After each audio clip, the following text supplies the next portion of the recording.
कभी कभी कुछ जगहें इंसान के जाने के बाद भी खाली नहीं होती।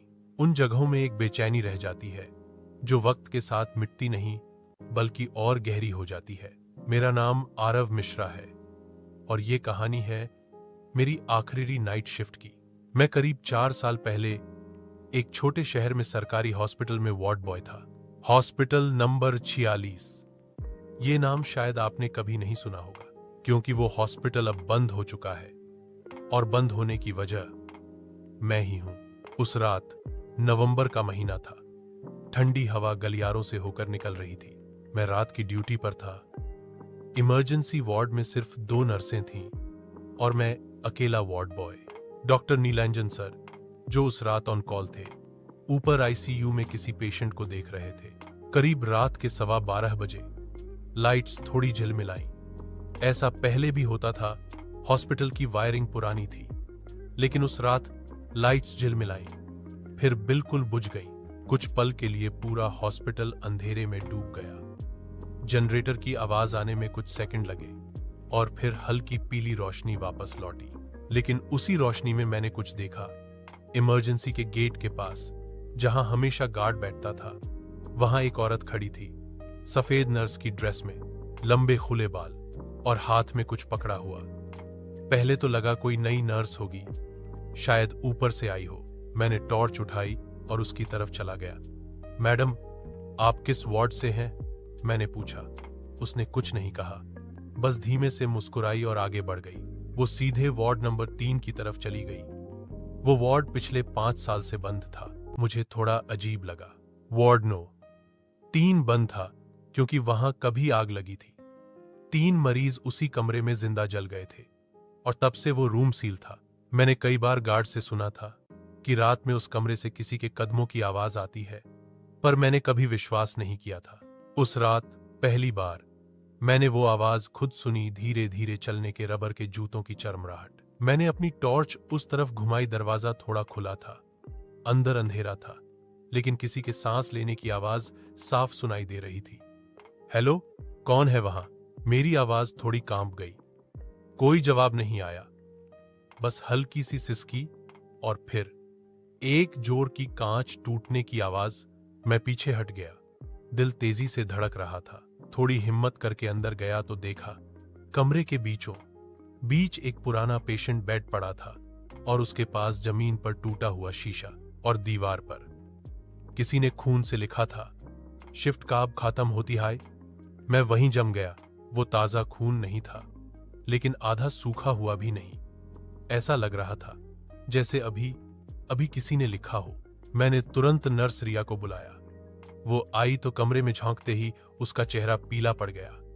वो फुसफुसाई, आरव, ये तो वही लाइन है जो नर्स दिव्या कहा करती थी।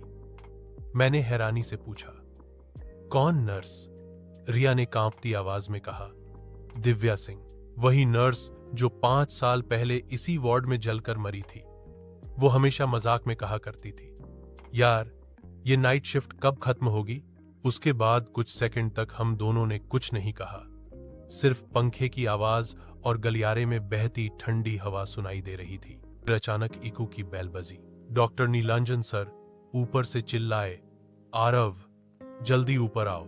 मैं भागा, लेकिन जैसे ही सीढ़ियों पर पहुंचा, देखा कि ऊपर का कॉरिडोर धुएं से भरा हुआ था।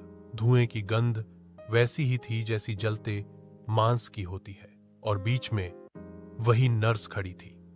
सफेद ड्रेस अब आधी जली हुई और चेहरे पर जले हुए निशान। उसकी आंखें लाल नहीं थी बल्कि काली थीं, इतनी गहरी कि उनमें कुछ भी नजर नहीं आता था। वो मुझे देख रही थी और धीरे धीरे मुस्कुरा रही थी। मैंने डर के मारे पीछे हटना चाहा, पर पैर किसी चीज से टकराए और तभी मेरे पीछे से रिया की आवाज आई, आरव, वहां मत जाओ। लेकिन बहुत देर हो चुकी थी।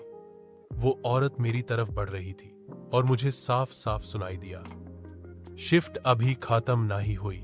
उस रात के बाद बहुत कुछ धुंधला हो गया है।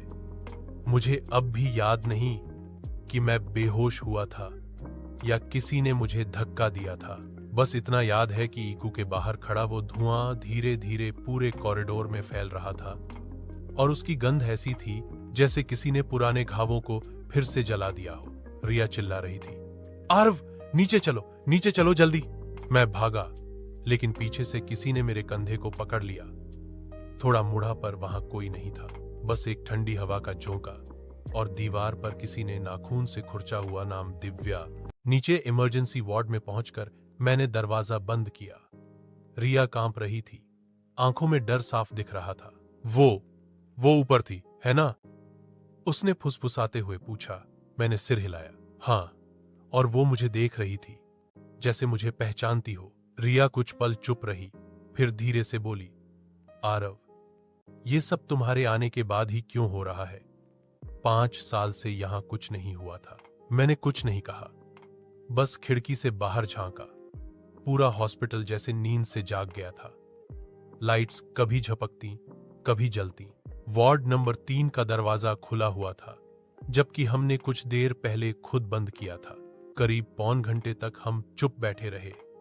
रात के करीब 1:30 हुए होंगे, तभी ऊपर से फिर आवाज आई कांच टूटने की, और उसके बाद किसी के रोने की। रिया ने कहा, नहीं, मैं ऊपर नहीं जा रही। मैंने कहा, अगर डॉक्टर सर फौंसे हैं तो? रिया ने बस कहा, डॉक्टर सर आज छुट्टी पर हैं। मेरी सांसें रुक गईं। क्या? रिया ने कांपते हुए कहा, हाँ, उन्होंने शाम को खुद मुझे फोन करके कहा था कि वो आज नहीं आएंगे। ईकू खाली था। आरव, अब तो मेरे पैरों के नीचे की जमीन खिसक गई थी। अगर ईकू में डॉक्टर नहीं था, तो ऊपर से जो आवाज आई वो कौन थी? मैंने टॉर्च उठाई और कहा, मुझे देखना होगा। रिया ने रोका, पागल हो गए हो क्या? अगर सच में वो थी, मैंने कहा, अगर मैं नहीं गया तो शायद कोई और फंस जाएगा। मैं धीरे धीरे सीढ़ियों पर चढ़ा। हर कदम पर धातु की सी आवाज गूंज रही थी। ऊपर का गलियारा अब और घना धुआं छोड़ रहा था, जैसे कुछ अभी अभी जला हो। ईकू के बाहर पहुंचा। दरवाजा आधा खुला था, अंदर पूरी अंधेरा था। मैंने टॉर्च ऑन की, और जैसे ही रोशनी पड़ी, मेरी रीढ़ की हड्डी तक सिहरन दौड़ गई। ईसू के बीचों बीच, जहां मरीजों के बेड होते थे, वहां एक पुराना लकड़ी का अलमारी रखा था, जो वहां कभी नहीं था। अंदर से किसी के थपथपाने की आवाज आ रही थी। धीरे धीरे पास गया और हैंडल घुमाया। जैसे ही दरवाजा खुला, अंदर एक जली हुई नर्स की यूनिफॉर्म लटकी हुई थी, और उसकी जेब से बाहर छौंक रहा था। एक आईडी कार्ड नाम लिखा था, नर्स दिव्या सिंह। मैं पीछे हट गया, हाथ कांप रहे थे। तभी उसी धुएं में एक परछाई उभरी। वो धुएं से बनी इंसान जैसी आकृति थी, धीरे धीरे आकार ले रही थी। चेहरा झुलसा हुआ, आंखें गहरी और काली। वो बोली, क्यों आए हो? शिफ्ट खत्म नहीं हुई। मैं चीख पड़ा और भागा। नीचे आते आते मेरे कदम लड़खड़ा गए। रिया वहीं दरवाजे पर खड़ी थी। उसने मुझे संभाला। क्या देखा ऊपर? मैं कुछ बोल ही नहीं पा रहा था। तभी अचानक इमरजेंसी वार्ड की मशीनें अपने आप चालू हो गईं। बीप बीप की आवाजें, जबकि कोई मरीज वहां था ही नहीं। मॉनिटर की स्क्रीन पर हार्ट बीट चलने लगी। 72 बीपीएम, 73, 74। रिया डर के मारे पीछे हट गई। आर्व, कोई दिख नहीं रहा, लेकिन सिस्टम रीडिंग दिखा रहा है। और तभी दरवाजे के पास वही ठंडी हवा चली, जैसे कोई अदृश्य इंसान हमारे बीच से गुजरा हो। अचानक बाहर के गेट से किसी ने बहुत जोर से दस्तक दी। रिया भागी और झांका, लेकिन बाहर कोई नहीं था। बस दरवाजे पर जलते हुए हाथों के निशान रह गए थे। मैंने धीरे से कहा, रिया, ये सब तब खत्म होगा जब हमें पता चलेगा कि दिव्या के साथ उस रात क्या हुआ था। रिया ने कांपते हुए सिर हिलाया। कोई नहीं बताना चाहता आरव। सब कहते हैं आग एक्सीडेंट थी, लेकिन कुछ फाइलें गायब हैं। किसी ने जानबूझकर छिपाया है। उस रात हम हॉस्पिटल नहीं छोड़ पाए। हर बार जब हम गेट की तरफ बढ़ते, सायरन अपने आप बज उठता। घड़ी रुक चुकी थी 2:46 पर। हर बार जब मैंने घड़ी देखी, वही वक्त, 2:46। वही पल जब 5 साल पहले वार्ड नंबर 3 में आग लगी थी। रिया ने डर से कहा, यह हॉस्पिटल फिर से वही रात जी रहा है। उस वक्त मुझे एहसास नहीं था कि हम किसी भूतिया जगह में नहीं, बल्कि एक अधूरी ड्यूटी के बीच फंसे हुए हैं। दिव्या की आत्मा तब तक चैन नहीं लेगी जब तक उसकी शिफ्ट सच में खत्म नहीं हो जाती। और उस रात का सवेरा शायद कभी आया ही नहीं। रात वही थी, लेकिन अब लग रहा था कि वो कभी खत्म नहीं होगी। दीवार की घड़ी अब भी 2:46 पर अटकी थी।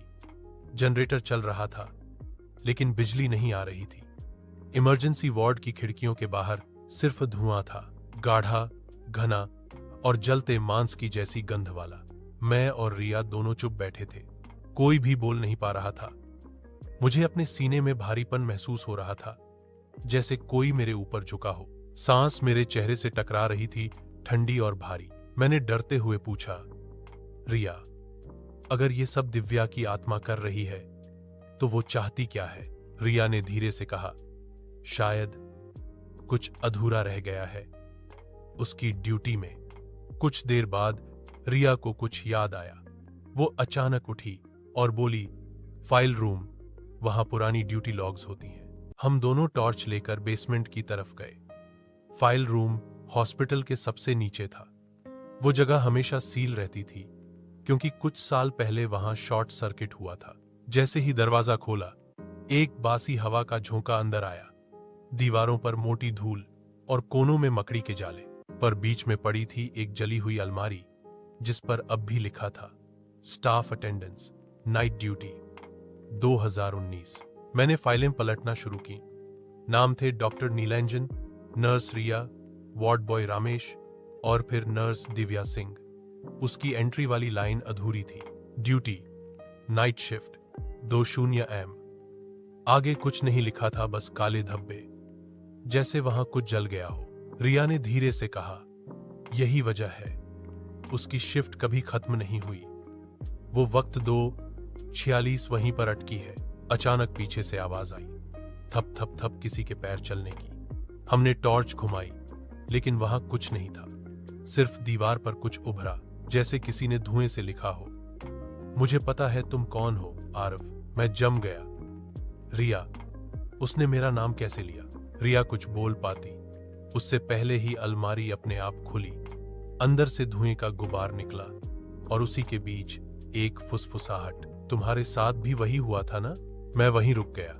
अचानक मुझे याद आया वो दिन जब मैंने हॉस्पिटल में ज्वाइन किया था। उस वक्त मेरी पहली ड्यूटी वार्ड नंबर 3 में लगी थी, वहीं जहां आग लगी थी। लेकिन उस दिन भी कुछ अजीब हुआ था। मुझे कहा गया था कि वार्ड खाली है, पर वहां एक मरीज था, एक बूढ़ा आदमी जिसकी हालत बहुत खराब थी। मैंने उसकी मदद करनी चाहिए, पर तभी लाइट चली गई। जब रोशनी वापस आई, वो मरीज गायब था। और अगले दिन जब रिपोर्ट बनी तो लिखा था, कोई मरीज एडमिट नहीं था। शायद उसी दिन से मैं उसकी कहानी का हिस्सा बन गया था। रिया ने डरते हुए पूछा, आरव, क्या तुम दिव्या को जानते थे? मैंने चुपचाप सिर झुका लिया। हाँ, वो मेरी ट्रेनिंग इंचार्ज थी। उस रात जब आग लगी, मैं भी हॉस्पिटल में था, लेकिन मैंने सबको बताया कि मैं बाहर था। रिया के चेहरे पर सन्नाटा था। तो फिर सच्चाई क्या थी? मैंने गहरी सांस ली। सच्चाई ये है, आग एक्सीडेंट नहीं थी। डॉक्टर नीलांजन सर ने दिव्या को ईसू की मशीनों में फॉल्ट दिखाने को कहा था, ताकि हॉस्पिटल की ग्रांट बढ़ सके। दिव्या ने मना कर दिया। उसने कहा कि वो फर्जी रिपोर्ट साइन नहीं करेगी। उस रात वो वार्ड नंबर 3 में थी और तभी किसी ने जनरेटर चालू कर दिया, जिससे शॉर्ट सर्किट हुआ और पूरा कमरा जल उठा। रिया ने कांपते हुए पूछा, तुम जानते थे ये? हाँ, मेरी आवाज भारी थी। मैं वहां था, मैंने देखा, लेकिन कुछ नहीं कहा। तभी कमरे की बत्तियां झपकने लगी, धुआं वापस उसी कोने से निकलने लगा। रिया डर से पीछे हटी और उस धुएं में फिर वही आकृति बनी, जली हुई ड्रेस, आधे चेहरे पर राख और आंखों में स्याही जैसी गहराई। वो बोली, अब याद आया आरव, तुम्हारी ड्यूटी भी अधूरी है। मैं घबराकर बोला, मैंने जानबूझकर नहीं किया, मैं डर गया था। वो मुस्कुराई, डर सबको लगता है, लेकिन कुछ लोग मरकर भी ड्यूटी पूरी करते हैं। उसके बाद सब कुछ जैसे रुक गया। घड़ी फिर 2:46 दिखा रही थी। फिर एक पल के लिए सब धुआं जैसे ठहर गया। रिया ने कांपते हुए पूछा, अब क्या करेगी वो धीरे धीरे मेरी तरफ बढ़ी। मुझे लगा शायद वो मुझ पर हमला करेगी, पर उसने बस हाथ उठाया और मेरी जेब में कुछ डाल दिया। मैंने नीचे देखा, वो थी एक नर्स की चाबी। उस पर लिखा था लॉकर 9, 13, ड्यूटी कंप्लीट। और उसी वक्त घड़ी फिर चल पड़ी। 2:47, 2:48। रिया की आंखों में आंसू थे। आरव, उसकी ड्यूटी पूरी हो गई। मैंने धीरे से कहा, हाँ, लेकिन अब मेरी शुरू हुई है। अगले दिन जब सरकारी टीम आई तो हॉस्पिटल पूरी तरह खाली था। ना कोई स्टाफ, ना कोई मरीज, बस वार्ड 9, 3 की दीवार पर लिखा मिला, इज ग्रेटर देन। शिफ्ट खत्म हो गई। कहते हैं कुछ जगहें इंसानों से ज्यादा वक्त को याद रखती हैं। वक्त बीत जाता है, लोग चले जाते हैं, पर उनकी चीखें, उनका डर दीवारों में समा जाता है। हॉस्पिटल नंबर 46 अब आधिकारिक तौर पर बंद हो चुका है, पर उस आखिरी दिन जो हुआ वो फाइलों में नहीं लिखा गया, क्योंकि उस दिन फाइलें नहीं, लोग जल गए थे। सुबह के करीब 5 बजे रिया और मैं फाइल रूम से बाहर निकले। सूरज नहीं उगा था, लेकिन आकाश में हल्की सी नीली रोशनी थी। पहली बार लगा जैसे रात पीछे हट रही है। मैंने जेब से वो चाबी निकाली, लॉकर 9, 13, जिस पर अब भी दिव्या का नाम खुदा था। रिया बोली, अब क्या करेंगे? मैंने कहा, शायद यही वो चीज है जिससे सब खत्म होगा। हम दोनों स्टाफ रूम पहुंचे। वहां 13वां लॉकर दीवार के कोने में था, धूल से ढका, जंग लगा और उसका ताला जला हुआ। जैसे ही मैंने वो चाबी उसमें डाली, एक ठंडी हवा का झोंका अंदर आया और ट्यूबलाइट अपने आप जल उठी। लॉकर खुला, अंदर सिर्फ एक डायरी थी। उस पर जलन के निशान थे, लेकिन पन्ने सुरक्षित थे। पहले पन्ने पर लिखा था, अगर ये डायरी किसी को मिले तो समझ लेना, हॉस्पिटल नंबर 46 इंसानों का नहीं, पापों का घर बन चुका है। आगे लिखा था, मैं नर्स दिव्या सिंह आखिरी बार अपनी ड्यूटी पर हूं। आज मैंने देखा कि कैसे डॉक्टर नीलांजन ने एक मरते हुए मरीज पर गलत दवा लगाई, सिर्फ डेटा रिपोर्ट्स छिपाने के लिए। जब मैंने उसे रोका तो उसने धमकी दी कि वो मुझे ही दोषी ठहराएगा। मैं भाग नहीं सकती, लेकिन मैं सब दर्ज कर रही हूं। मैंने पन्ने पलटे। आखिरी एंट्री 14 जून 2019 की थी। वो वही रात थी जब वार्ड 9, 3 में आग लगी थी। दिव्या ने लिखा था, अगर मैं जिंदा नहीं रही तो जान लेना आग एक्सीडेंट नहीं थी, किसी ने जानबूझकर जनरेटर चालू किया। डायरी पढ़ते पढ़ते मेरे हाथ कांपने लगे। रिया ने फुसफुसाया, आरव, ये डायरी ही सबूत है, हमें पुलिस को देनी होगी। मैंने सिर झुकाया, हां, लेकिन शायद अब देर हो चुकी है, क्योंकि तभी ऊपर के फ्लोर से एक जोर की आवाज आई, जैसे किसी ने स्ट्रेचर फेंका हो। फिर उसी के बाद कदमों की आवाज, धीरे धीरे नीचे आती हुई। हम दोनों ने टॉर्च घुमाई और सीढ़ियों के मोड़ पर वही आकृति दिखाई दी, दिव्या। लेकिन अब उसका चेहरा शांत था। आंखों में पहले जैसी गहराई नहीं, बल्कि एक अजीब सी राहत थी। वो धीरे से बोली, धन्यवाद आरव, अब मैं जा सकती हूं। और जैसे ही उसने ये कहा, पूरे हॉस्पिटल की बत्तियां एक साथ जल उठीं। धुआं गायब हो गया। घड़ी ने पहली बार 2:47 से आगे बढ़कर 5:00 बजाए। दिव्या मुस्कुराई और हवा में विलीन हो गई। हम दोनों बाहर भागे। सूरज उग चुका था। पहली बार हॉस्पिटल पर रोशनी पड़ी थी, वो रोशनी जो 5 साल से वहां नहीं पहुंची थी।